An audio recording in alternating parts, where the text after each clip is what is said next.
Prière de l'accueil. Que Dieu soit béni.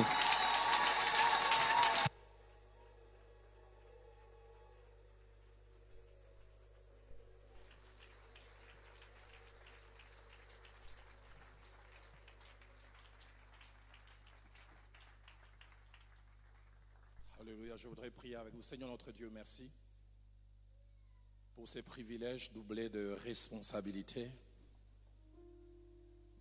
que tu m'accordes de me tenir du haut de cette chair pour parler à ces deux auditoires, cet auditoire visible et cet autre auditoire virtuel. Tu sais combien je me tiens avec crainte et tremblement. Je peux dire que j'ai l'habitude d'enseigner et de prêcher.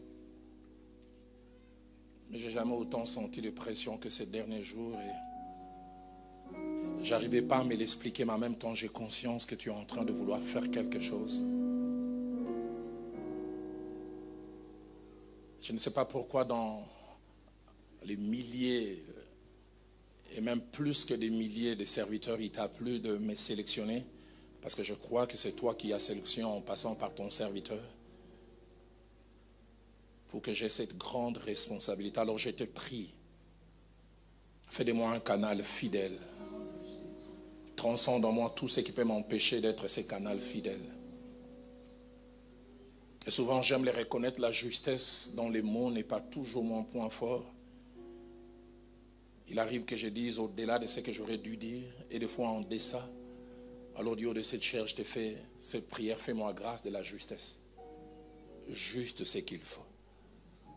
Parce que je crois en la puissance de ta parole, selon qu'il est écrit, tu envoyas ta parole. Et celle-ci non seulement apporta la guérison, mais épargna à ton peuple de tomber dans quelque fosse. Qu'il en soit ainsi. Non pas moi, non pas une église, non pas une institution, mais que toi et toi seul sois vus. Car c'est toi qui es mort sur la croix, bien plus ressuscité, et encore tu reviens bientôt. Bénis cette heure, qu'elle serve à ta gloire, mais à notre édification, au nom de Jésus. Amen. Que Dieu soit béni. Merci. Est-ce qu'on peut apprécier notre groupe d'adoration pour le merveilleux travail?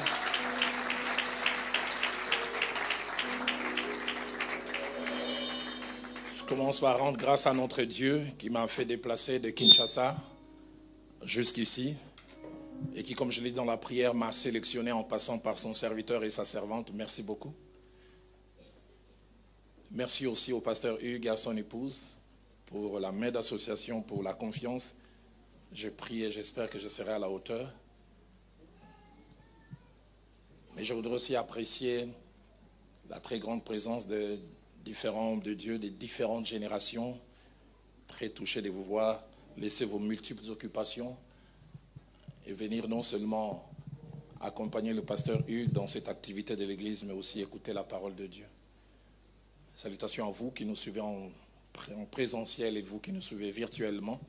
Il s'avère de plus en plus que des fois le public virtuel est plus grand en quantité que ceux qui sont en présentiel.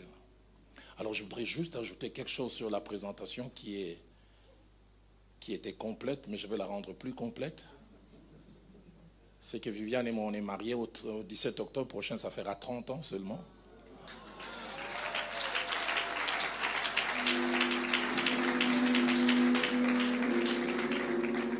Mais la deuxième chose que je voudrais ajouter, que non seulement qu'on a 4 filles, mais on a 2 petits-fils.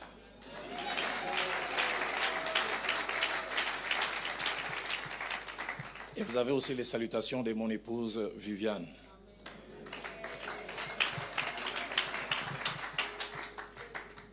Clésis, un appel, une vocation. Tel est le grand thème que Dieu a placé dans le cœur de son serviteur. Et ce soir, en introduction, Dieu m'a donné un sous-thème. Et avant de les donner, je voudrais lire quelques portions des Écritures avec vous. Il y en a 4. La première, c'est Actes des Apôtres, chapitre 26. Et nous allons lire en plusieurs temps les versets 1er, les versets 4. Puis la fourchette allant du verset 9 au verset 20e. Et puis nous terminons avec le verset 27 à 29. En fait, j'ai voulu prendre tous les contextes. Acte 26, premier verset, quatrième verset, 9 à 20, et puis 27 à 29.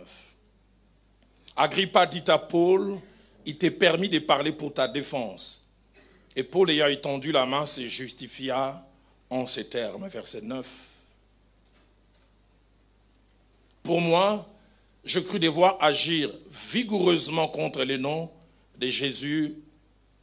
Verset 4 plutôt, pardonnez-moi d'abord. Ma vie dès le premier temps de ma jeunesse est connue de tous les Juifs, puisqu'elle s'est passée à Jérusalem, au milieu de ma nation. Verset 9 à 20.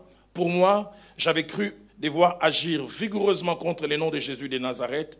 C'est ce que j'ai fait à Jérusalem. J'ai jeté en prison plusieurs des saints ayant reçu ces pouvoirs des principaux sacrificateurs. Et quand on les mettait à mort, j'ai joigné mon suffrage à celui des autres. Je les ai souvent châtiés dans toutes les synagogues et je les forçais à blasphémer. Dans mes excès de fureur contre eux, je les persécutais même jusque dans les villes étrangères. C'est dans ce but que je m'ai rendu plutôt à Damas avec l'autorisation et la permission des principaux sacrificateurs. Vers le milieu du jour, ô roi, je vis en chemin resplendir autour de moi et de mes compagnons une lumière venant du ciel et dont l'éclat surpassait celui du soleil. Nous tombâmes tous par terre et j'entendis une voix qui me disait en langue hébraïque. Remarquez, ils sont tous tombés, mais la voix s'adressait à lui seul. Saul, Saul, pourquoi me persécutes-tu? Il te sera dur de regimber contre les aiguillons. Je répondis, qui es-tu, Seigneur? Et le Seigneur dit, je suis Jésus que tu persécutes. Mais lève-toi et tiens-toi sur tes pieds, car je te suis apparu pour t'établir ministre et témoin des choses que tu as vues et de celles pour lesquelles je t'apparaîtrai.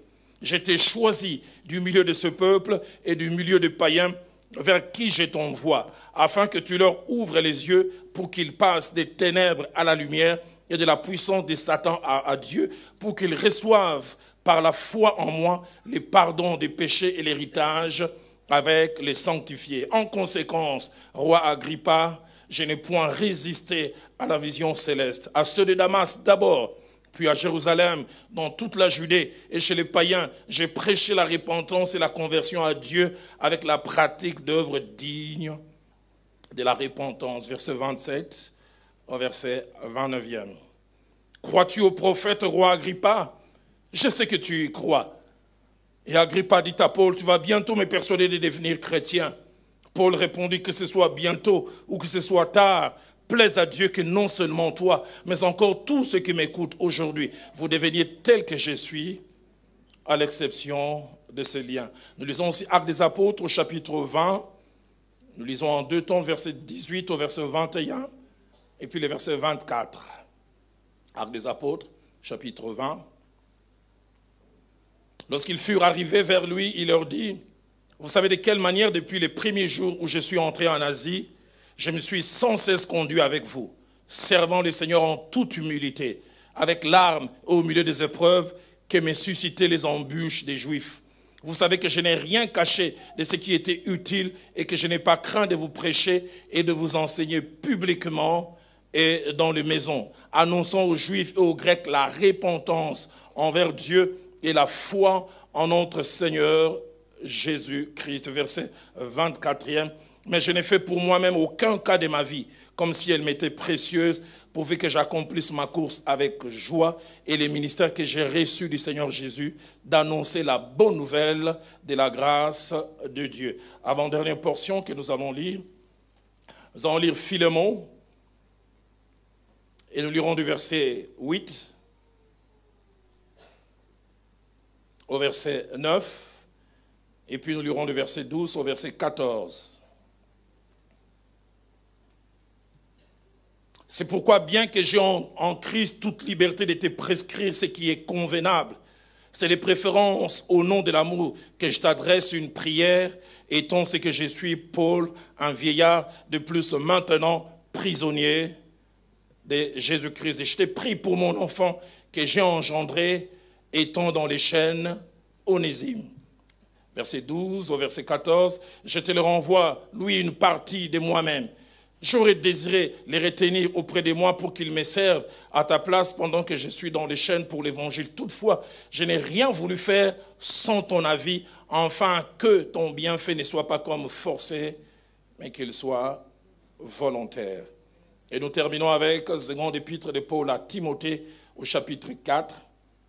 Et nous lisons du 6e au 8e verset. Car pour moi, je sers déjà des libations et le moment de mon départ approche. J'ai combattu les bons combats, j'ai achevé la course, j'ai gardé la foi. Désormais, la couronne de justice m'est réservée. Le Seigneur, le juste juge, me la donnera dans ces jours-là. Et non seulement à moi, mais encore à tous ceux qui auront aimé son avènement. Amen. Ces quelques passages sont un peu un résumé d'un homme spécial, un appelé, comme la plupart, si pas nous tous ici. Un résumé de sa vie, un résumé de son parcours ministériel. Et au travers de ces quelques passages, et en introduisant cette convention, et partant de ces passages, Dieu m'a mis à cœur de parler sur les sous-thèmes. Paul, une race d'appelés en voie de disparition. Paul, une race d'appelés en voie de disparition. Pourquoi un tel sous-thème? C'est que simplement en étudiant la vie de l'apôtre Paul, notre aîné, en rapport avec l'appel, les ministères et l'accomplissement de celui-ci, en étudiant son parcours, les choses qu'il a eu à faire et en comparant avec les appelés que nous sommes aujourd'hui, les hommes et les femmes en quantité, en qualité, que l'on retrouve dans les sacerdoces, on se rend compte qu'il y a un gros écart. Que dis-je? Un très gros écart. Quand on voit Paul, son sérieux, sa passion, son zèle, sa constance et bien d'autres qualités que l'Esprit de Dieu a placées dans mon cœur et que je vais essayer de faire ressortir. On a comme l'impression que Paul, de par son exemple, ressemble un peu à ces espèces, semble-t-il, existantes autrefois et qui ont disparu. Aujourd'hui, quand on parle des dinosaures, brontosaures, ces lézards géants, il semble que certains pouvaient mesurer jusqu'à 21 mètres, avoir jusqu'à 18 tonnes. Et des fois, quand on voit quelques squelettes dans quelques musées, la tendance est de se dire, est-ce qu'ils ont réellement existé? Est-ce que ce n'est pas de l'imagination? Est-ce que de telles créatures ont réellement existé? Et c'est le même sentiment que j'ai quand je compare Paul comme un appelé et je vois les appelés de ma génération. Je me demande si l'apôtre Paul pouvait par un miracle ressusciter, il nous retrouve, il va se demander si nous sommes vraiment ses descendants. Si nous ne sommes pas la caricature ou la déformation, mais bien réussie, de ce que lui, principalement, ceux qui l'ont suivi après ont été. Le but de cette prédication, parce que ce soir je vais prêcher, et Dieu voulant, en partie de demain, je vais essayer d'enseigner. Le but de cette prédication est double. Premièrement, le but de cette prédication, c'est nous ramener et nous rappeler les premiers modèles d'appelés. Des hommes et des femmes que Dieu a d'abord appelés au salut et plus tard qu'il a mis à part pour son œuvre et qui sont devenus co-ouvriers avec Christ, le premier modèle. De celles et ceux qui ont dit oui à Dieu, à ses objectifs, à ce qu'il voulait faire. Des hommes qui doivent nous servir des références, des talons, des modèles. Et ce soir, ces deux paroles de l'apôtre Paul résonnent fortement dans mon cœur. Quand écrivant aux Philippiens, il dira dans Philippiens chapitre 3, au verset 17, il dit « Soyez mes imitateurs, frères, et portez les regards sur ceux qui marchent selon le modèle que vous avez en nous. » En lisant cela, je disais, moi, serviteur de Dieu d'aujourd'hui, est-ce que je peux prononcer ces paroles de l'apôtre Paul? Si la version Louis II dit ce que je viens de mentionner, la version français courant dit, frère, imitez-moi tous. Il dit, nous avons donné l'exemple. Alors, fixez vos regards sur ceux qui se conduisent selon cet exemple. La seconde parole qui me revient à l'esprit, c'est celle de la seconde épître de Paul aux Thessaloniciens, au chapitre 3, son 9e verset. Il dit, ce n'est pas que nous n'en eussions pas le droit, mais nous avons voulu vous donner en nous-mêmes un modèle à imiter. La version Alfred Cohen ou Parole vivante dit, nous voulions vous laisser un exemple à imiter. Et ce soir, nous voulons rappeler aux appelés que nous sommes un des exemples les premiers. Deuxième objectif de ce message, nous amener, j'ai dit nous, moi y compris, à nous comparer à ces modèles, à cette référence et à cet étalon que Paul a appelé d'autrefois, et à nous évaluer. Et en nous évaluant individuellement et peut-être aussi collectivement, nous pourrions tirer plusieurs conclusions, 3 principalement. La première conclusion que vous et moi, nous pourrions tirer après évaluation, en ayant le modèle de Paul placé côte à côte avec notre modèle. Voir comme Proverbe 22 au verset 28 le dit, et les réclame si nous n'avons pas déplacé les bornes établies. Les sages disent, ne déplacez pas la borne ancienne que les pères ont posée. Regardez par rapport à ces modèles et vérifiez, est-ce que les bornes établies par rapport aux appelés est à sa place ou nous ne l'avons pas déplacé? Si Louis II parle de ne pas déplacer la borne ancienne,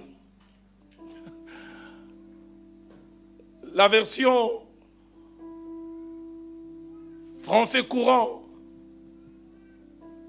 et 2 autres versions disent ne reculez point la borne.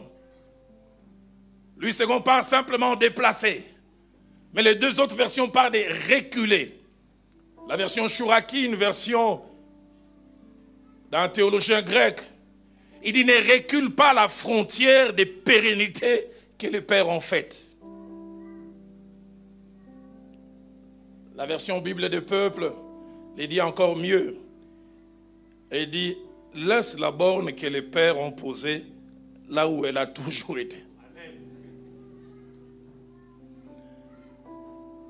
Mais si toutes ces autres versions parlent de mouvement, la version King James en français, je pense qu'elle nous concerne plus.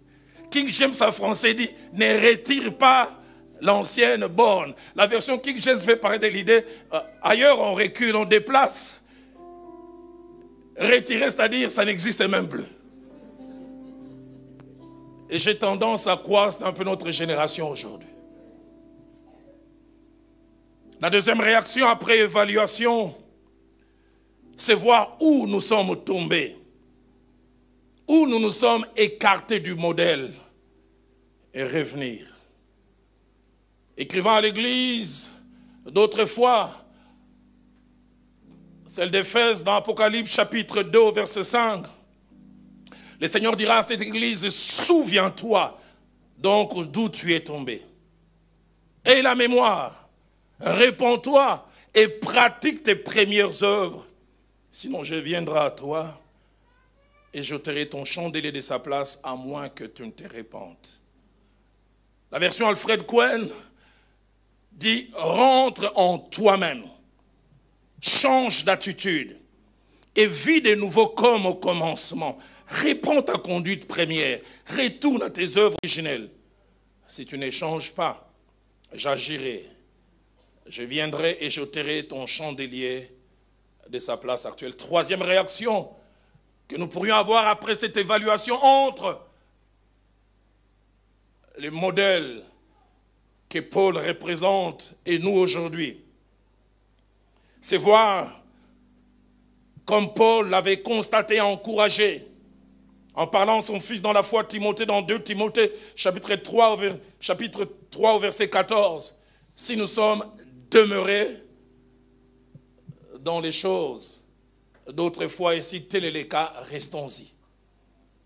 Paul écrivant à Timothée dit, toi, demeure dans les choses que tu as apprises et reconnues certaines, sachant de qui tu les as apprises. En étudiant la vie de l'apôtre Paul comme appelé, selon ces 4 passages que j'ai mentionnés, il y a 5 choses qui ressortent, qui font de lui cette race que je dis en voie de disparition. La première des choses, c'est que Paul est resté jusqu'au soir de sa vie ministérielle un passionné de Dieu. C'est-à-dire quelqu'un qui aimait vraiment Dieu de tout son cœur, mais surtout quelqu'un qui craignait Dieu. La scène d'Actes 26, 1 à 29, qui se passe à Césarée de Philippe, vers l'an 63, disent les étudiants de la parole de Dieu, ou début 64, disent certains.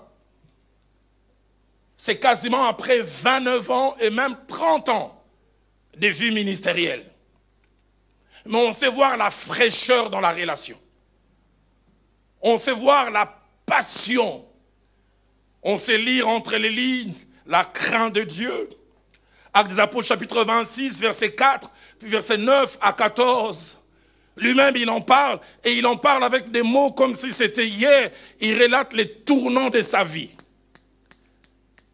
Les jours où il a rencontré le Seigneur, où il allait avec de bonnes motivations, et il a rencontré sur le chemin de Damas. Il est tombé de son cheval. Je voudrais ouvrir une parenthèse pour dire une vérité.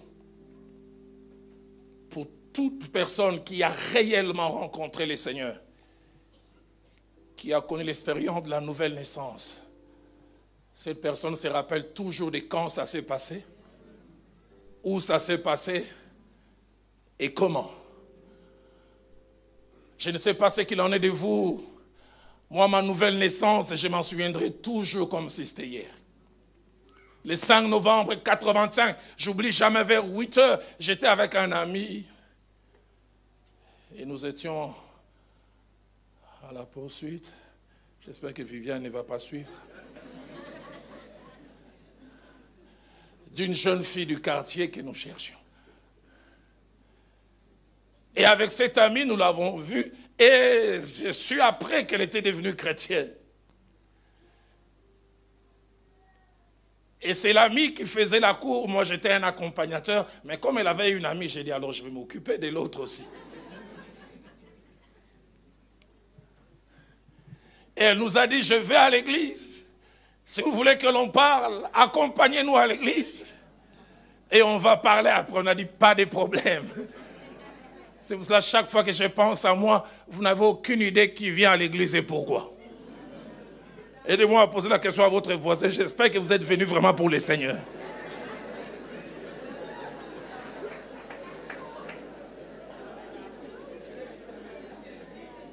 Parce que ces jours-là au culte, ce qui m'intéressait, ce n'était pas les cultes, c'était l'après-culte.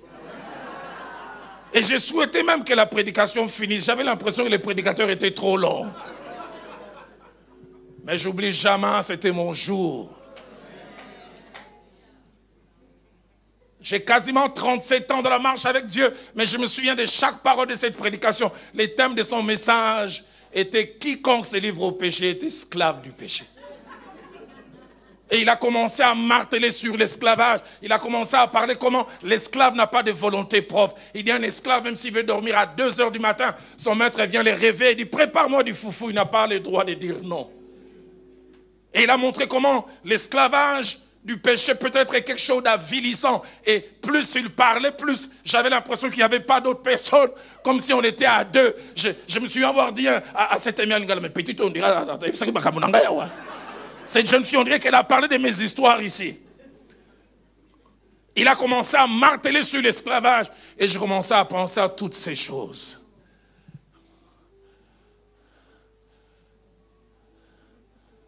Dans des domaines d'esclavage, c'était le vol. J'ai grandi dans la maison d'un père enseignant. Il ne gagnait pas beaucoup. Directeur d'école primaire, il n'a jamais connu de promotion. Il rentrait souvent avec de l'argent mis en paquet. Minerval, première A, deuxième A, quatrième A. Et c'est à l'époque où j'ai commencé à m'intéresser aux jeunes filles. Roland, est-ce que tu ne peux pas m'amener au concert des Zaïko? Moi, je ne suis pas de la génération Wenge. Moi, c'était Zaïko Langa Langa. Et je me souviens, j'étais un voleur stratégique. Un billet là pour qu'ils ne se rendent pas compte. Je me souviens plus d'une fois, mon père venait découvrir qu'il y avait de l'argent. Il se mettait à pleurer. Mais on va me licencier. J'avais pitié de lui. J'ai dit, que je laisse quand même. Et j'ai laissé durant 2 semaines, 3 semaines. Et je venais encore voler. Et vers la fin du message, mon ami Pierrot qui m'avait accompagné dit, Roland, tu as besoin du mouchoir. J'ai dit, pourquoi? Il dit, tu es en train de pleurer. J'ai dit, moi. Et je me suis rendu compte que...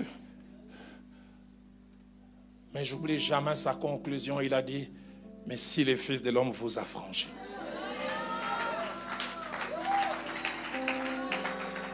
Vous serez réellement libre. Et il a parlé de la beauté attachée à la liberté. 5 novembre 85 à 9h, on a lancé l'appel qui veut la liberté, qui ne veut plus de l'esclavage. J'oublie pas, une première personne est allée. Quand j'ai voulu me lever, mon ami là m'a bloqué. Il m'a dit, Roland, petit, tu es dans mon abisso. La fille là va nous voir, mais je sentais que c'était mon jour. Et je me suis avancé. Et c'est ce qui vous donne un prédicateur ce soir. Alors aidez-moi à poser la question à votre voisin. Vous l'avez connu où, quand, comment? J'entends quelqu'un dire, moi je suis seulement chrétien. Et Paul a connu une expérience réelle. Une expérience qui l'a radicalement changé. Qui a changé les motivations de sa vie. Qui a changé ses priorités. Qui l'a rendu méconnaissable aux yeux d'autres personnes.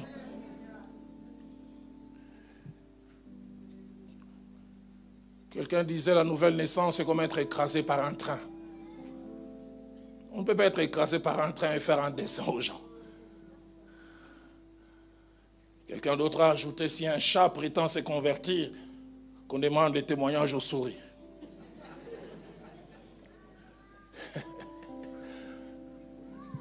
Et Paul a connu un changement radical. Écrivant aux Philippiens, vers l'an 65, il dira dans Philippiens chapitre 1er, verset 21, il dit Christ est ma vie. À cause de cette expérience, Christ est devenu le centre de sa vie. Si Louis II dit Christ est ma vie, Alfred Cohen dit Christ est ma vie, le but et le contenu de toute mon existence.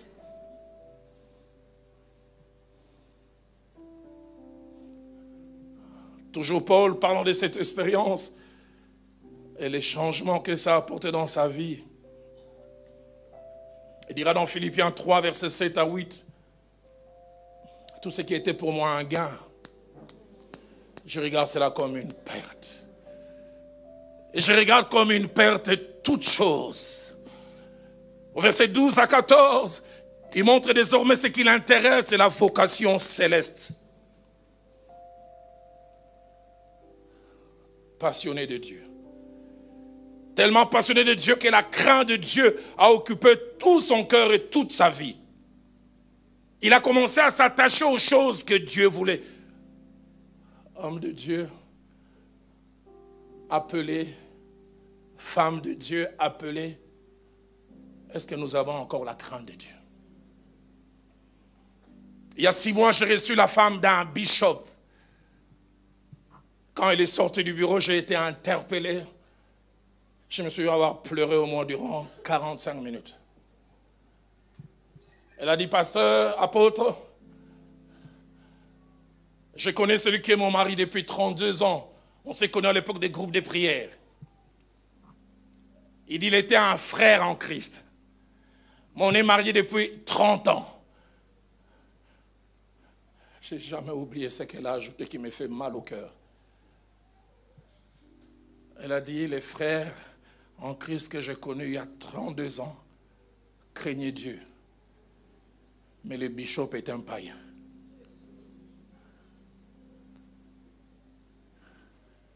Il dit, les frères que j'ai connus craignaient Dieu. Elle m'a même rappelé ce passage que j'ai lu, Ésaïe chapitre 11, verset 13, parlant de Christ comme serviteur de l'Éternel. Il avait dit, il respirera la crainte de l'Éternel. C'est-à-dire, ça sera son style de vie. La version d'Arby dit, son plaisir sera la crainte de l'Éternel.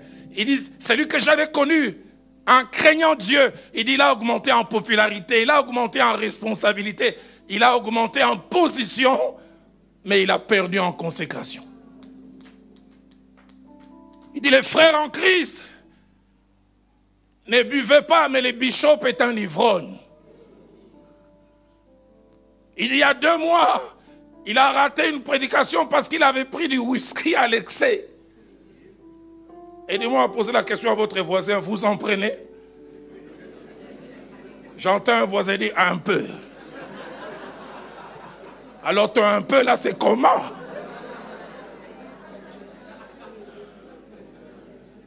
On en rigole. Et dit, dans les téléphones du bishop, je trouve la pornographie. Il dit, ce qui m'a choqué il y a 3 mois, la sentinelle est venue me dire, 2 femmes prostituées sont venues réclamer leurs factures au bureau du bishop. Seigneur, épargne-moi de cela. Que la crainte de Dieu soit notre partage. Que nous ne soyons pas de ceux qui la prêchent, mais la vivons d'abord. Paul appelé de Dieu, mais toujours craignant Dieu.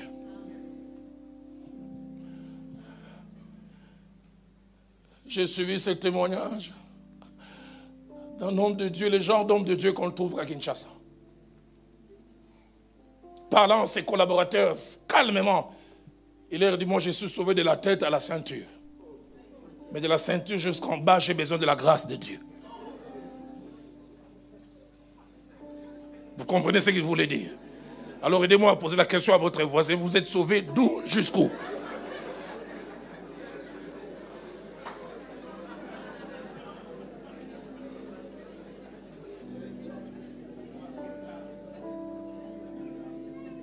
J'aime quand Abdias rencontre Élie dans 1 Roi 18 au verset 12. Il ne se présente pas, il dit je prêche. Non, pas je ressuscite le mort. Il dit ton serviteur craint l'Éternel. Seigneur, remets la crainte de Dieu dans ta maison.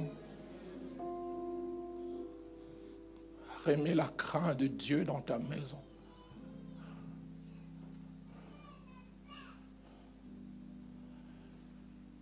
Dans 2 Rois chapitre 4 verset 1, certes il est mort avec des dettes, mais j'aime les témoignages sortant de la bouche de sa femme. Quand la femme du prophète va parler à Élisée, dit, ton serviteur, mon mari est mort, mais il craignait l'Éternel. C'était peut-être un mauvais gestionnaire, il ne savait pas gérer, mais la crainte de Dieu était son partage. Non seulement que Paul craignait Dieu, mais tellement passionné de Dieu qu'il n'a jamais perdu son premier amour. Le Seigneur parlant à cette église dans Apocalypse chapitre 2, verset 4.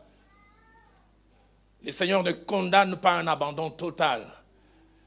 Il dit, c'est que j'ai contre toi, tu as abandonné ton premier amour. D'autres versions disent, tu ne m'aimes plus comme autrefois. Qu'il est triste de voir des gens monter en responsabilité, en notoriété, en position et perdre en consécration. Seigneur, j'aimerais pas être un bon pasteur, j'aimerais d'abord être un bon enfant de Dieu. J'aimerais pas d'abord être un bon prédicateur, je voudrais être un craignant Dieu.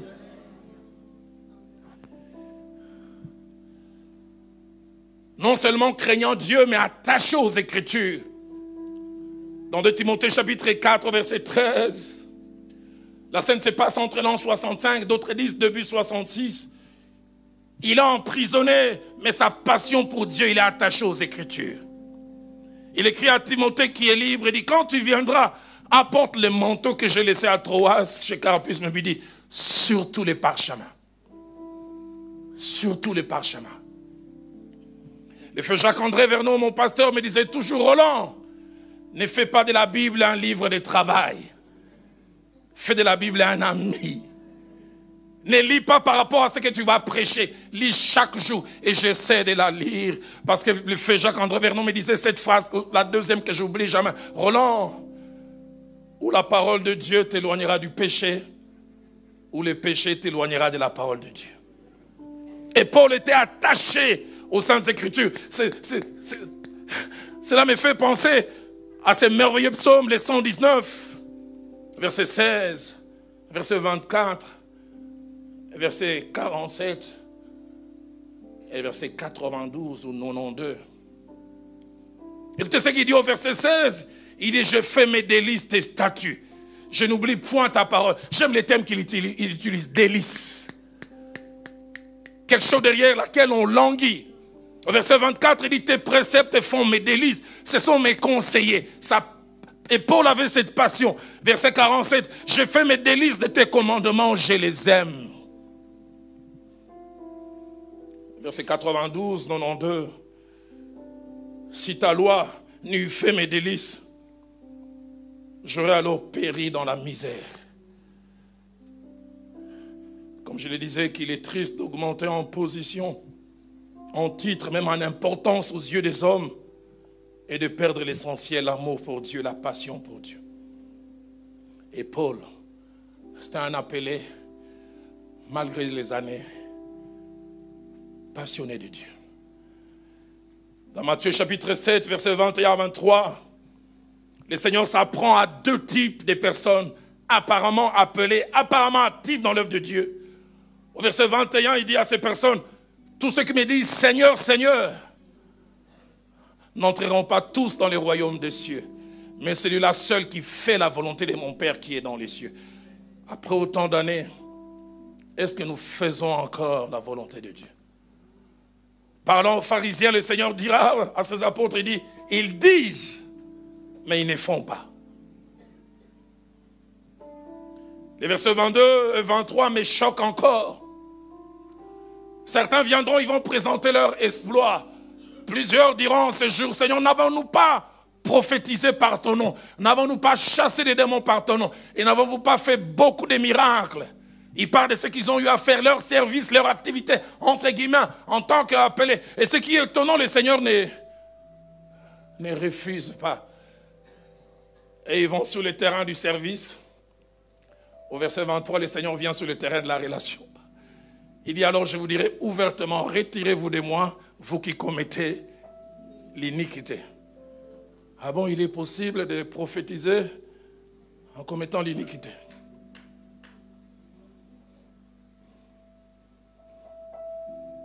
Deuxième chose qui fait de Paul un appelé particulier, une race en voie de disparition.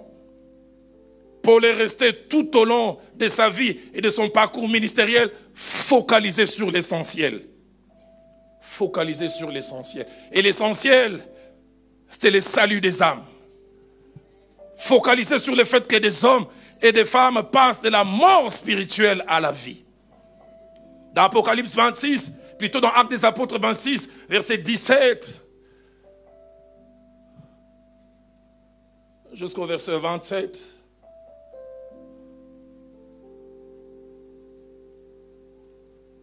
Nous voyons cela. Il rappelle le mandat ou la commission qu'il a reçue de Dieu. Il dit, je t'ai choisi au milieu de ce peuple, au milieu de ces païens, vers qui je t'envoie, Dieu voulant, je reviendrai sur ça demain. Et il dit, afin que tu leur ouvres les yeux, pour qu'ils passent des ténèbres à la lumière, et de la puissance de Satan à Dieu, pour qu'ils reçoivent par la foi en moi le pardon des péchés et l'héritage des sanctifiés. C'est ce qu'il avait reçu plus de 30 ans. Et j'aime ce qu'il dit au verset 20, à ceux de Damas d'abord, ceux de Jérusalem et dans toute la Judée. Et chez les païens, j'ai prêché la repentance et la conversion à Dieu avec la pratique d'œuvres dignes de la repentance. J'ai mis mon cœur, j'ai mis mon énergie, j'ai mis ma force pour cela.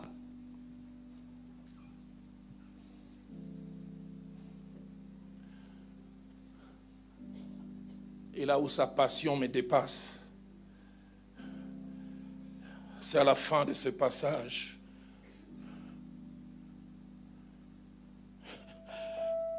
Pour les prisonniers, ça fait des semaines et semaines, permettez-moi les termes, on les trimballe d'un prétoire à l'autre. Il doit être fatigué physiquement, fatigué moralement. Moi, à sa place, je chercherai tous les moyens pour ne plus être prisonnier. Mais au beau milieu de sa plaidoirie, il trouve une vertu pour gagner encore une âme. Verset 27, crois-tu au prophète roi Agrippa? Je sais que tu y crois. Verset 28, et Agrippa dit à Paul, tu vas bientôt me persuader de devenir chrétien. J'aime sa réplique. Que ce soit bientôt, que ce soit tard, plaise à Dieu que non seulement toi, mais encore tous ceux qui m'écoutent aujourd'hui, vous deveniez tels que je suis, à l'exception de ces liens. Homme de Dieu, le salut des âmes, ça vous intéresse encore? Pasteur Hugues, j'ai été choqué à Kinshasa. Il y a 4 ans, entre guillemets, un grand de Kinshasa m'a invité à une convention. 5 jours. Chaque soir, il y avait au moins 3000 personnes. La comptabilité à la fin, c'était les derniers jours. On m'a parlé de plus de 1200 personnes qui ont donné leur vie à Christ. Plus de 400 rétrogrades qui sont revenus. On nous a fait rapport, plus de 15 couples séparés qui sont revenus ensemble. Des malades guéris. Et ils ont donné tous ces rapports. Je voyais les pasteurs tristes. À la fin, je vais lui demander, mais homme de Dieu, pourquoi tu es triste? Un vrai Quinois. J'essaierai de traduire ça en français. Il dit, nous, on est bien, mais tout ça, l'impiaka. Ça dit, tout cela est bien, mais les rentrées financières n'ont pas suivi. Écoutez sa réaction, 1200 sauvés, mais la caisse. Ah, vous rigolez, moi, ça me révolte. Ça me révolte. L'église est remplie aujourd'hui de capitalistes et spirituels. Des commerçants. J'en parlais tout à l'heure, des gens qui ne servent pas Christ, mais qui se servent de Christ. Seigneur, épargne-moi de cela. Paul, c'est le salut des âmes. Le salut des âmes qui l'intéressent. L'année passée, entre fin février et début mars, j'ai fait 3 semaines. J'ai quitté Kinshasa par route jusqu'à Kikwit. Plus de 8 heures de route. J'ai prêché de lundi à dimanche, matin et après-midi. Dimanche, j'ai fait encore le même chemin. Et mardi matin, j'ai pris encore un véhicule jusqu'à notre église à Boma, plus de 460 km. Je me suis juste reposé mardi et j'ai commencé de mercredi à dimanche, prêchant matin et soir. Je termine dimanche, je retourne à matin du prêcher dans notre église. J'entends un ami dire, mais Roland, à ton niveau, pourquoi tu meurs encore pour les âmes? Je dis, quel niveau?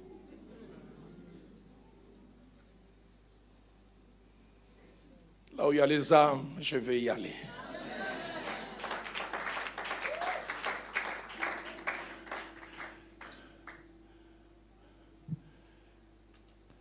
Focaliser sur ça.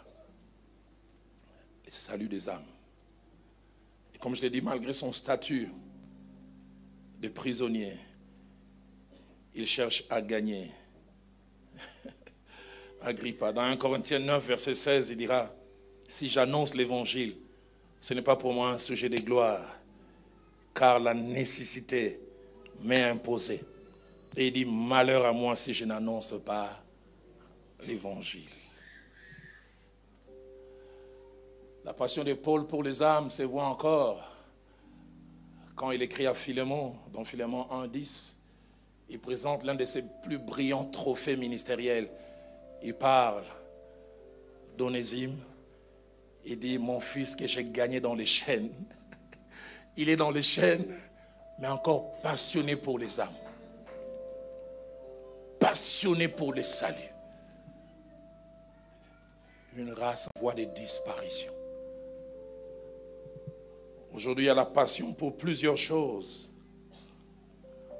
mais sauf pour le salut des âmes. Troisième chose qui fait de l'apôtre Paul une race en voie de disparition. Paul est resté serviteur, au vrai sens du mot, et surtout au sens de sa signification grecque, doulos. Doulos, un terme utilisé dans le Nouveau Testament 118 fois, qui cache plusieurs significations. Premièrement, esclave volontaire. Quelqu'un qui volontairement se soumet. Deuxièmement, personne totalement soumise à Dieu qui est son maître. Et personne n'y a pas de volonté propre. Troisièmement, doulos veut dire personne morte en elle-même et qui laisse Christ vivre. Mais quatrièmement, doulos va dans le sens de la personne qui non seulement est morte en elle-même, mais personne qui fait de la volonté de Dieu sa joie. Cela me rappelle les paroles de Christ dans Jean chapitre 4, verset 34, alors qu'il est là, s'épouiller, ses disciples sont allés chercher de la nourriture pour lui. Il est trouvé fatigué, mais il les trouve encore plein d'énergie. Ils sont étonnés. Ils disent, qui t'a apporté la nourriture? J'aime sa réponse, il dit, ma nourriture, c'est de faire la volonté de celui qui m'a envoyé. Une autre version dit, ce qui me nourrit, ce qui me donne la force, c'est pourquoi je vis, c'est faire la volonté de celui qui m'a envoyé. Ça c'est Paul. Mais dans Romains chapitre 16 au verset 18, l'apôtre Paul, déjà à son époque, il parlait d'un groupe de gens qui représentent ce que la plupart d'entre nous sommes. Il parle des hommes qui ne servent point notre Christ, notre Seigneur, mais qui servent leur propre ventre. Dans Philippiens 2, verset 21, il parle de ceux qui cherchent leurs propres intérêts et non ceux de Jésus. Philippiens 3, 19, Paul parle d'un groupe de gens remplissant 3 critères. Premier, il dit, ils ont pour Dieu leur ventre.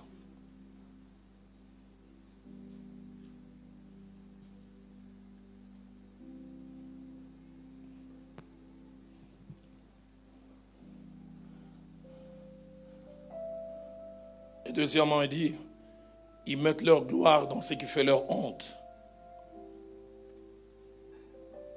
Et troisièmement, il dit, ils ne pensent qu'aux choses de la terre.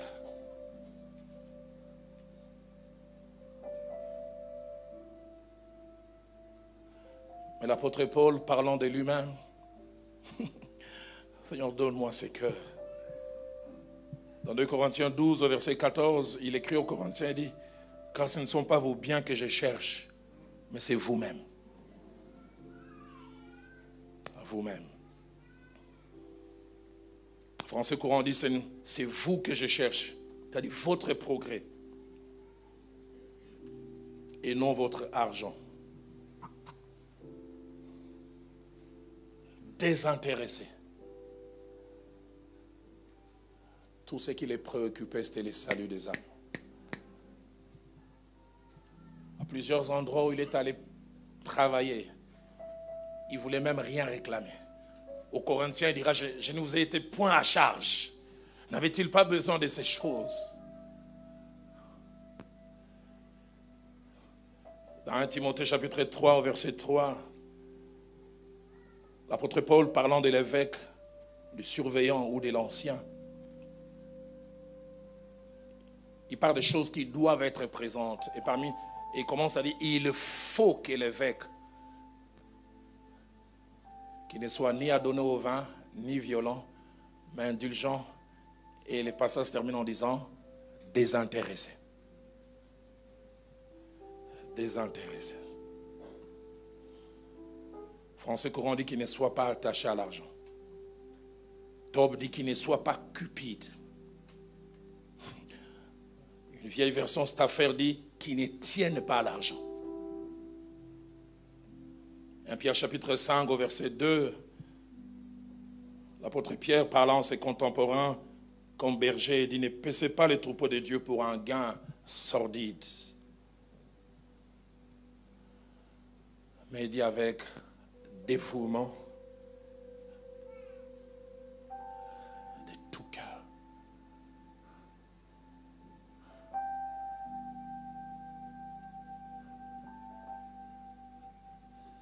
Que des hommes de Dieu, on l'invite quelque part. Combien vous allez me payer?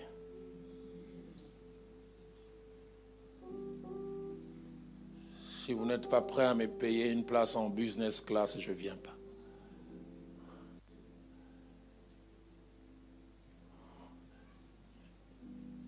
Il faut hôtel 5 étoiles.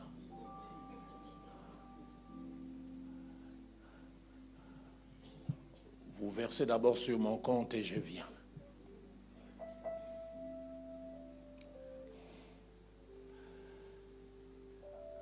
Quelques années que j'ai dans le ministère,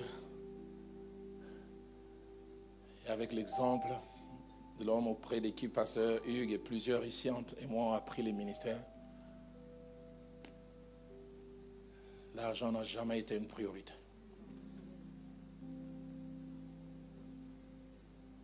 Je travaille avec cet homme autant d'années, il n'y recevait aucun rond de la borne. Aucun. Ses relations avec l'argent m'ont interpellé, challengé, défié. Il arrivait que l'argent qu'il recevait des États-Unis connaissait en retard et moi j'étais son assistant, c'est moi qui signais les bons. Et il venait d'alors, est-ce que l'église peut me prêter $1000 et dès que l'argent arrive, je dis pourquoi on te prête? Il dit oui. Parce que je reçois de l'autre côté. Et à peine il recevait, le lendemain il venait d'alors. J'ai refusé, il dit j'avais dit un prêt.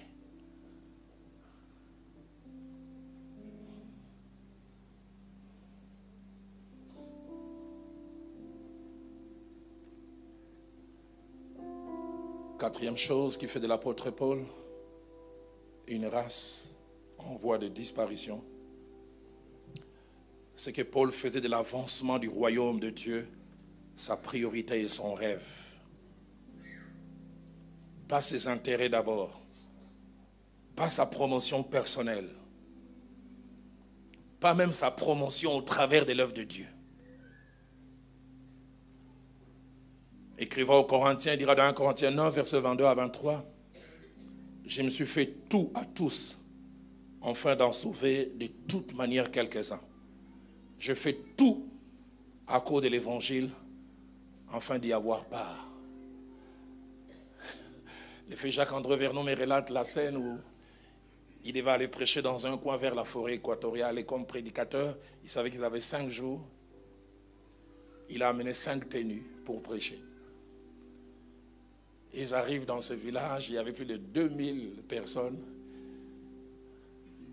4 seulement étaient habillés.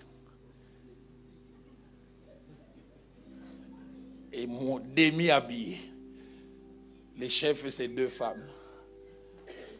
Plus un jeune homme qui avait ramassé, je ne sais, un habit, je ne sais où. Tous les autres nus.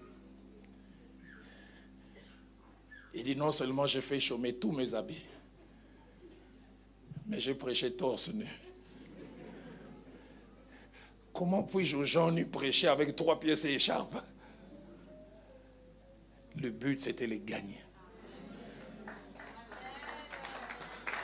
Il me relate encore cette scène. Ils arrivent dans un autre village. Des gens vraiment qui vivent comme reculés dans les temps. Les chefs du village les reçoivent. C'est un village quasiment de pygmées. Il dit, les gens nous méprisent. Mais si vous voulez nous apporter la parole de Dieu, vous devez manger ce que nous mangeons. Il dit, on a préparé. Et quand on est venu, on a ouvert, c'était des vers de terre. Oui, vous voyez comment le visage a changé. J'entends quelqu'un dire, berk. Il a dit, j'ai dit seulement, Seigneur, aide-moi à manger. Et si jamais je vais vomir, que ça ne soit pas ici. Et la meilleure, il me dit, Dalo, le premier j'ai mangé en hésitant, mais puis après c'était quand même bon.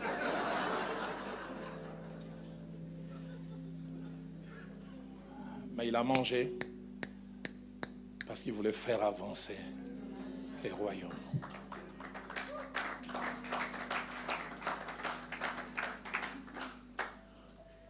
Qu'est-ce que nous sommes prêts à faire pour les royaumes? Nous avons une génération d'hommes exigeants.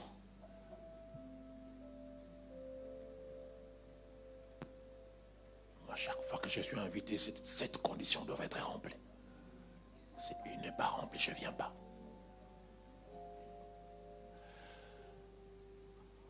Acte 16, 9 à 10, Paul était prêt à tout changer quand il a entendu les cris du Macédonien.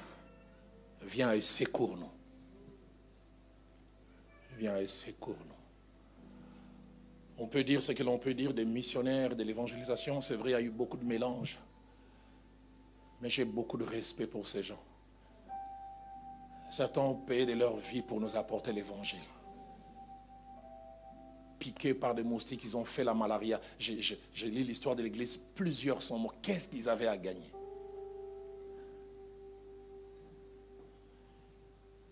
Aujourd'hui, c'est la poursuite des titres. On veut toujours avoir un titre qui n'existe pas. Dans l'évangile, aujourd'hui, il y a des généraux.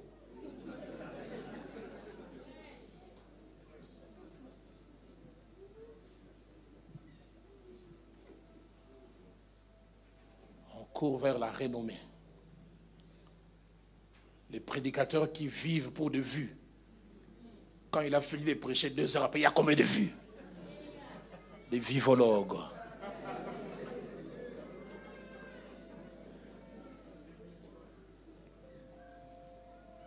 Mais l'apôtre Paul, ce qui les préoccupait, c'était l'avancement du royaume. Dans 2 Timothée 4, verset 8, il dit qu'il a aimé l'avènement du Seigneur et il travaillait pour cela. Dernière chose, et je vais finir par là avant que nous puissions prier. 5e chose qui fait de l'apôtre Paul un appelé faisant partie d'une voie en voie de disparition. Paul était capable de bien gérer la gloire, la renommée et l'élévation. Le fait Jacques-André Vernon me disait, c'est qu'un homme ou une femme de Dieu est réellement, ne se voit pas lorsque Dieu l'appelle ou lorsqu'il ou elle commence les ministères. Ça se voit lorsque Dieu commence à l'utiliser, à l'élever, à changer les regards des gens à son sujet. Pasteur Hugues, il y a des choses qui m'étonnent. Serge m'a connu. Il y a 20 ans en arrière, j'étais monsieur quiconque. Je n'arrive pas à expliquer des choses qui se passent. Je demande qu'est-ce qui s'est passé. Je J'ai pas prêché à l'université de Kinshasa il y a 12 ans. 6000 étudiants réunis. J'ai fini de prêcher, tout le monde voulait me toucher. Je vais monter dans le véhicule, un jeune homme, il empoigne les autres. Et puis il me voit, il est en train de crier, Roland Dallot, Roland Dallot. Enfin, je t'ai vu.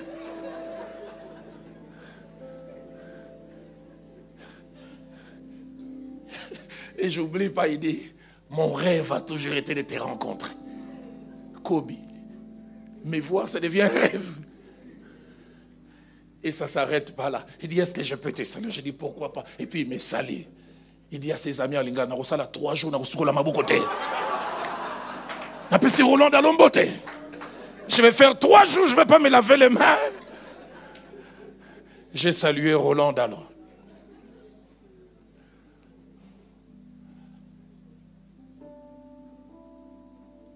Des choses qui peuvent vous changer.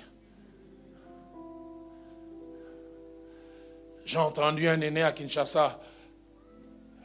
Dieu lui a donné une méga église. Écoutez ce qu'il disait.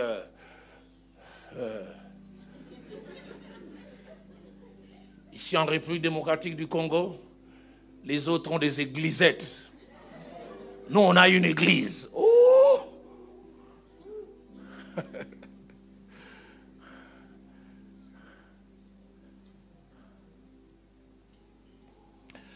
Lorsque nous arrivons à Acte 26, comme je l'avais dit au départ, Paul doit avoir entre 29 et 30 ans de marche avec Dieu. Mais on voit en lui 3 choses, et je termine avec ces 3 choses. La première, il était un mélange de conscience d'être spécial, et même des fois unique, mais aussi de simplicité. Je n'arrive pas à expliquer comment ces choses pouvaient cohabiter en lui. D'un côté, c'est comparant à d'autres. Il fait dire dans 1 Corinthiens 15, verset 10, j'ai travaillé plus que eux tous, conscient d'avoir été plus productif. Et puis il s'arrête et dit, non pas toutefois moi, mais la grâce de Dieu en moi. Conscient qu'il a eu des résultats, mais conscient aussi de la vraie source. Il y a des gens, quand vous les voyez, vous avez l'impression qu'ils sont des vice-dieux, des dieux adjoints.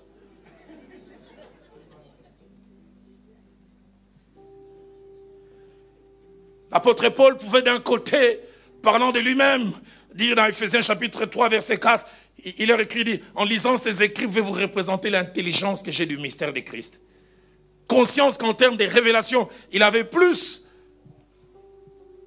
Mais il pouvait aussi dire dans 1 Corinthiens 13, au verset 12, je connais en partie. La première fois que j'ai entendu Paul dire je connais en partie, j'ai dit, si Paul dit qu'il connaît en partie, alors moi je suis un analphabète spirituel.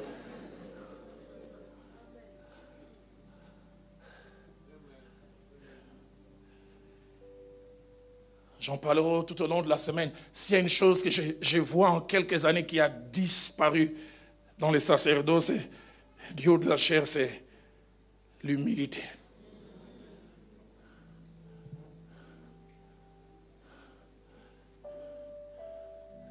La simplicité. D'un côté, l'apôtre Paul pouvait parler aux Corinthiens, dire de lui-même qu'il était...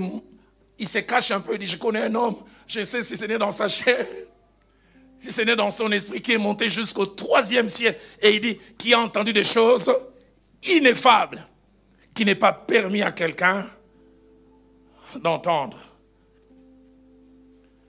2 Corinthiens 12, versets 1 à 4.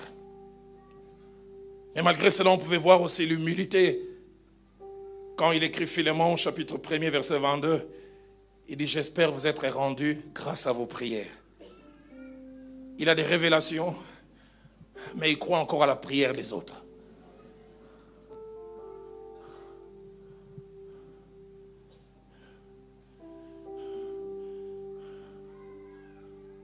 Deuxième chose qui frappe en lisant, en étudiant la vie de l'apôtre Paul. Il était capable de toujours rester à sa place en donnant toujours gloire à Dieu. Dans des Apôtres, chapitre 14, versets 11 à 15, il vient d'accomplir un miracle. Un homme vient d'être touché. Et les gens veulent offrir, il dit, de Dieu sous forme humaine, sont descendus au milieu de nous. On les déifie. Mais écoutez sa réaction. Homme, nous sommes des hommes de la même nature que vous. Les gens les déifient, lui s'humanise encore. J'étais un jour dans une église, une femme sûrement qui avait appris un peu l'humilité, était en train de témoigner sur ce que Dieu avait fait. Elle avait connu 8 ans de vie de couple sans enfants. Et c'est sûr, peut-être elle voulait pas citer les noms de l'homme de Dieu. Il dit, un homme nous a accompagnés, cet homme a prié, et finalement nous avons eu un enfant. Et le pasteur était là, il dit, cet homme manque de noms.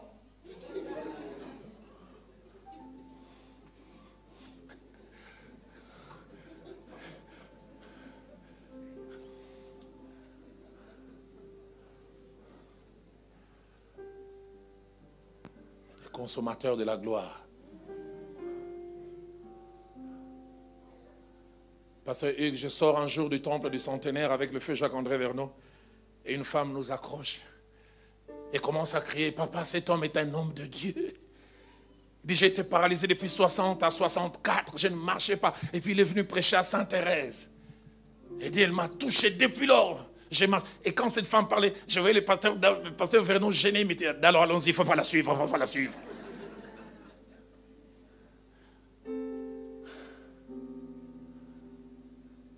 Et ce qui m'énerve quand j'entends des gens dire « Dieu fait beaucoup de choses par moi, votre humble serviteur ».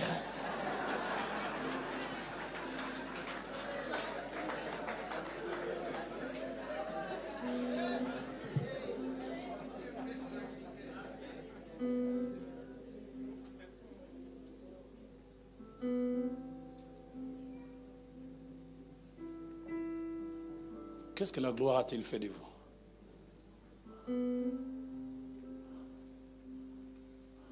Dernière des choses, et je conclue avant d'inviter notre groupe d'adoration avec la permission du pasteur Hugues. Un homme de Dieu, Dieu donné du ciel va venir, il va prier avec nous. La troisième des choses, c'est que, et ça me touche, Paul a su rester poli, bienséant, respectueux, et ne profitant pas de sa position, de son poids de leader spirituel pour avoir des passe-droits.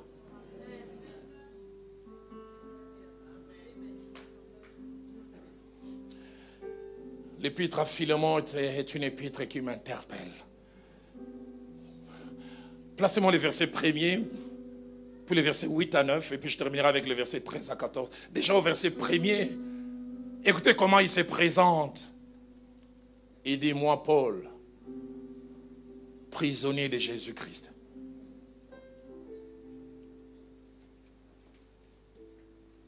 J'étais dans une église, un homme de Dieu, le président, nous allons inviter notre pasteur, il dit, et révérend, tu as laissé pour qui? Il fallait dire révérend, pasteur. Pour le dire prisonnier.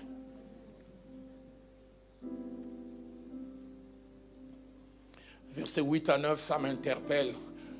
Paul est en prison et il écrit à son fils dans la foi. Philémon à qui il veut demander un service attaché à Onésime. Écoutez ce qu'il dit. C'est pourquoi, bien que j'ai en Christ toute liberté d'être prescrit ce qui est convenable, c'est de préférence au nom de la charité que je préfère t'adresser une prière. Oh! De sa position, il peut imposer, mais il fait une demande. Philémon, est-ce que tu peux accepter? Chez certains, il semble que l'élévation chasse les vertus.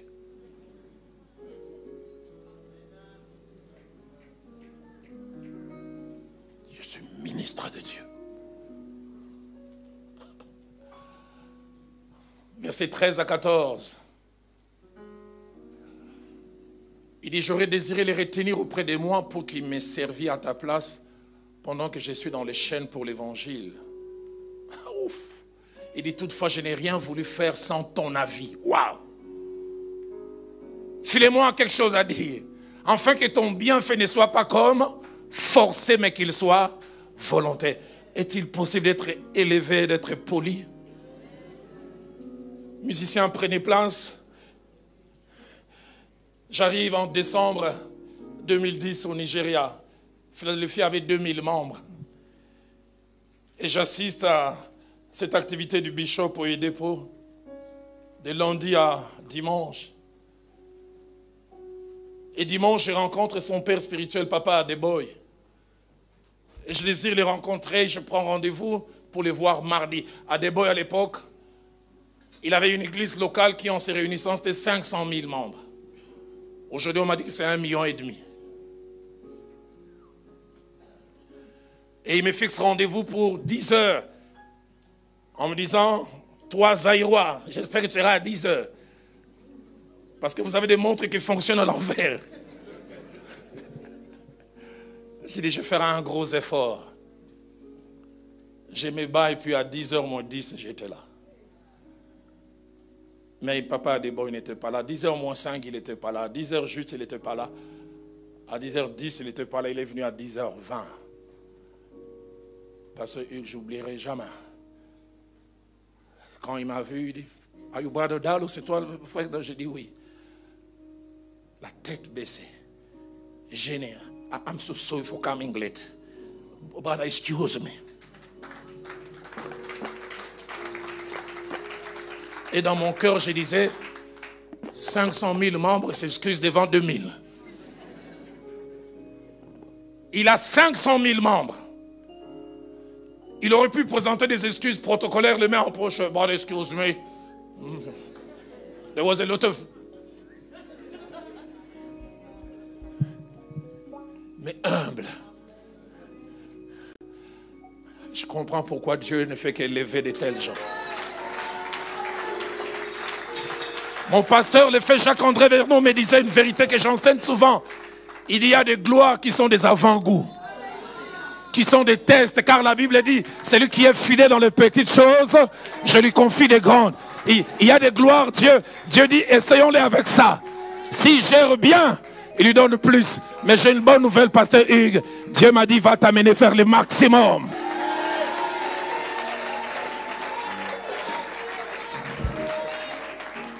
Ce soir, je ne sais pas comment vous et moi nous allons prier. Je dis simplement, nous allons présenter Paul, les talents, les modèles, mais qui semble être comme un dinosaure, un brontosaure, un animal qui a disparu. Les 5 modèles que je mentionne, les 5 vertus, est-ce que nous les avons? Est-ce que nous les avons encore? La crainte de Dieu. La crainte de Dieu. La vraie passion pour Dieu. Seigneur, je n'aimerais pas monter en responsabilité, perdre en consécration.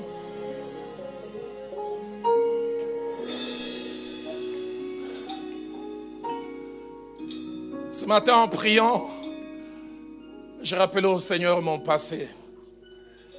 Certains ici connaissent. Pasteur Hugues connaît chez mes parents. Serge connaît. Je viens d'une famille très pauvre. Je n'ai pas eu besoin de dictionnaire pour connaître la signification de la pauvreté. Mon jeune frère et moi, durant 4 ans, on dormait sur un lit qui n'avait pas 4 pieds, qui en avait 3. Et lui et moi, on aimait souvent rire. On dit, les gens normaux, quand ils dorment, ils se lâchent. Nous, en dormant, on était prudents. Parce que si tu te tournes du mauvais côté, tu tombes. Ma mère a toujours travaillé toutes ces années avant comme femme de ménage à l'université. Elle nettoyait.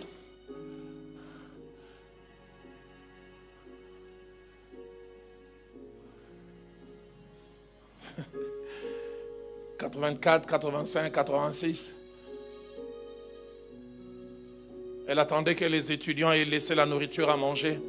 À l'époque, on leur servait du poisson chinchard. Et il y en avait tellement de gros que tous laissaient des têtes. Et maman ramassait ses têtes, on attendait ses têtes comme si c'était le retour de Jésus. C'est quand il revenait avec et l'on mangeait. Dès qu'on voyait qu'il avait un gros sac, on se mettait à crier. Si je suis allé à l'école 100 fois, 99 fois je suis allé à pied. Les grandes vacances n'ont jamais existé pour moi. Avec mon jeune frère, on faisait les domestiques à Gombe. Juillet, août. Pour avoir l'argent du Minerval. Si vous allez demander au mur du collège Boboto à Kinshasa, ils vous diront je les ai peints au moins 10 fois pour avoir de quoi payer les Minerval. Quand j'ai commencé l'université, chaque mercredi, j'allais repasser chez un boss au centre-ville à Kinshasa pour avoir l'argent du syllabus. J'avais l'impression que j'étais né du mauvais côté de la vie. Moi, c'est l'évangile qui m'a habillé. Moi, c'est l'évangile qui m'a nourri. C'est l'évangile qui m'a donné un nom. C'est l'évangile qui m'a fait asseoir avec des gens dont je ne pensais jamais être à côté. Mais ce matin, quand j'ai prié, je disais, Seigneur, il m'arrive aujourd'hui de me réveiller, je vois ces 4 véhicules ou ces 3 véhicules qui attendent. Je ne me pose plus de questions par rapport aux fins de mois. Mais je lui disais, Seigneur, je t'ai jamais accepté le 5 novembre 85 pour ces choses. Je t'ai accepté pour toi et pour le ciel. Et si d'aventure tu veux m'arracher ces choses, je t'en voudrais pas parce que c'est toi mon vrai trophée. Je lui disais, c'est toi ma vraie richesse. Je ne sais pas quelle position toi et moi nous allons prendre durant ces 5-10 minutes. Mais j'ai à cœur qu'on réagisse à ce message. Paul, une race d'appelés en voie de disparition. Peut-être vous l'êtes. Alors priez Dieu qui vous aide à les rester. Peut-être que sur les choses qui ont été mentionnées, vous en avez 2, 3, vous avez perdu. Dites, Seigneur, aide-moi. Peut-être que vous n'avez aucune. Alors que ces cantiques nous accompagnent durant ces quelques minutes, nous allons prendre la position qui nous semble la meilleure. J'aimerais être un vrai appelé de la race de Paul, qui sait gérer la gloire, qui sait gérer l'élévation, qui fait de l'avancement du royaume des cieux sa priorité, qui reste un serviteur au sens de doulos, qui ne veut pas se servir de l'évangile, mais qui veut servir. J'aimerais rester un craignant Dieu.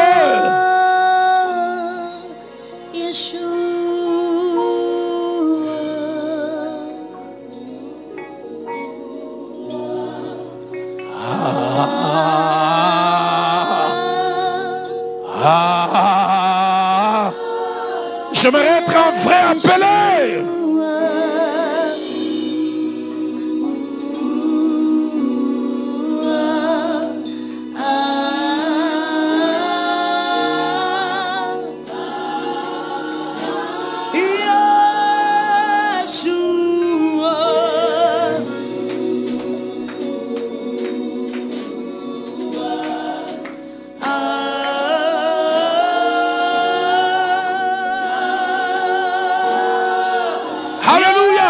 Est-ce qu'on peut le dire encore? Yeshua, Yeshua.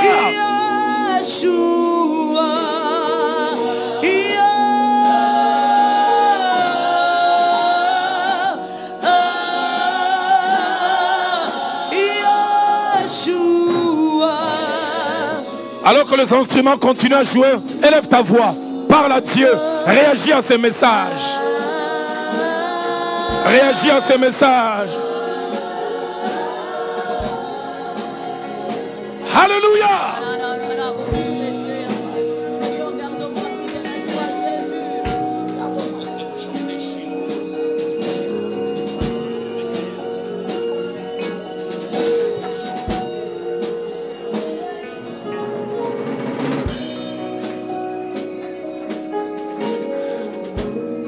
Alléluia.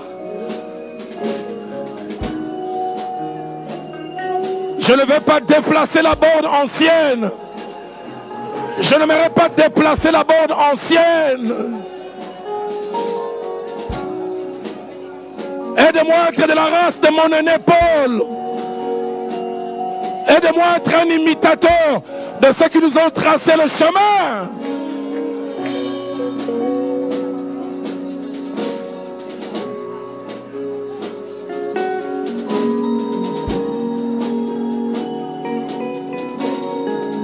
Que ce cantique qui va monter soit comme une prière.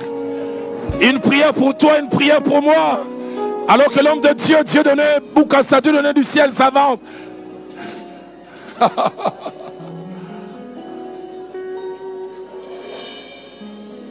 Enlève en moi les faux.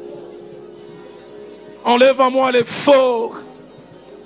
Répands en moi ta vie. Répands en moi ta vie.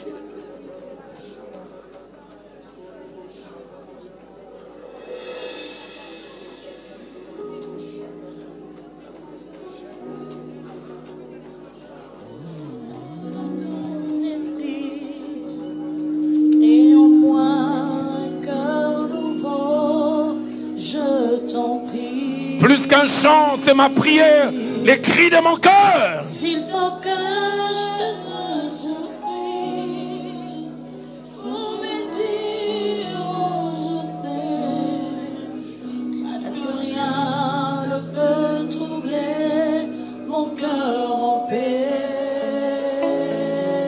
Alléluia. S'il faut que je te dise un mot, Au-delà de tous les mots, tous mes mots, je te dirai, oh je t'aime. c'est toi que je veux aimer, parce que tu me donnes au travers du ministère. Toi d'abord. Inscris ton nom dans mon Inscris ton nom dans mon esprit. Sinon, je ne saurais pas vivre en moi. Shiloh, Shiloh, Shiloh, ta gloire éclaire tout mon être. Au nom de ton amour, je vis. Oh, Shiloh, Shiloh, inscris ton nom dans mon esprit. Alléluia. Sinon, je ne saurais pas vivre en moi ta vie. Alléluia. Shiloh, ta gloire éclaire tout mon être. Au nom de ton amour, je vis.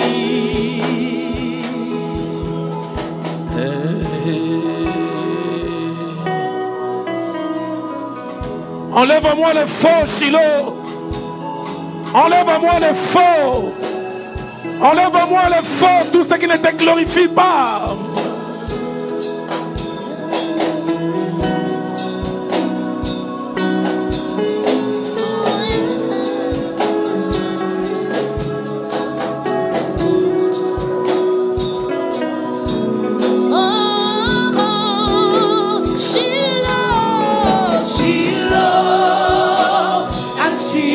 Ton nom dans mon esprit, sinon je ne saurais